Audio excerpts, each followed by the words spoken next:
Hi devils, నేను మీ రాక్షసి.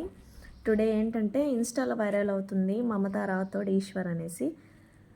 వాళ్ళ వైఫ్ చెప్తుంది, మా హస్బెండ్ మంచోడు, మా హస్బెండ్ని మార్చేసింది తను అని.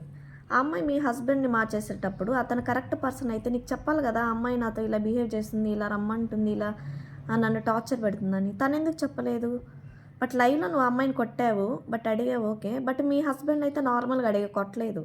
బట్ ఇద్దరిని కొట్టి ఇలా ఎందుకు ఇలా చేశారని అడగచ్చు కదా. బట్ అతనిలో చేంజెస్ వచ్చినప్పుడు నువ్వేం చేస్తున్నావు నీకు తెలీదా? ఒకప్పుడులా మాట్లాడడం లేదు, ఒకప్పుడులా ఉండడం లేదు, ఇప్పుడు చేంజెస్ వచ్చిందని నీకు తెలీదా? నువ్వు అది గమనించలేదా? డైరెక్ట్గా రూమ్లోకి వెళ్ళిపోయావు ఓకే. బట్ అది చూసినప్పుడు నీ పెయిన్ ఎలా ఉంటుందో ఒక అమ్మాయిగా నేను అర్థం చేసుకోగలుగుతా. బట్ అక్కడ అమ్మాయినే బ్లేమ్ చేశాడు చూడు, కష్టపడి పైకి వచ్చినప్పుడు. బట్ వాళ్ళని బ్లేమ్ చేయడం వల్ల ఒక్క వీడియోతో తన లైఫే స్పాయిల్ అయిపోయింది. బట్ ఎండ్ ఆఫ్ ది డేకి నువ్వు మీ హస్బెండ్ బాగుంటారు, నువ్వు ఇంకో మిస్టేక్ చేయద్దు, ఇలా ఉండు నాతో అంటావు. బట్ నీ హస్బెండ్ బాగుంటాడు, అమ్మాయి పరిస్థితి ఏంది అక్కడ? ఇలా జరుగుతాయి. 99.5% ఇలానే ఉన్నారు ఈ జనరేషన్లో. బట్ దాన్ని మీరు సోషల్ మీడియాలో పెట్టేసి ఇలా పెట్టడం కరెక్ట్ కాదు కదబ్బా.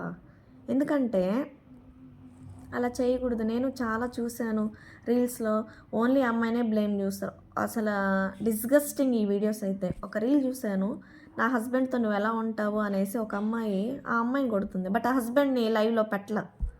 అంటే నీ హస్బెండ్ గుడ్ నేమ్తో ఉండాలి, బట్ అమ్మాయి అయితే బ్యాడ్ నేమ్తో వెళ్ళిపోవాలి బయట.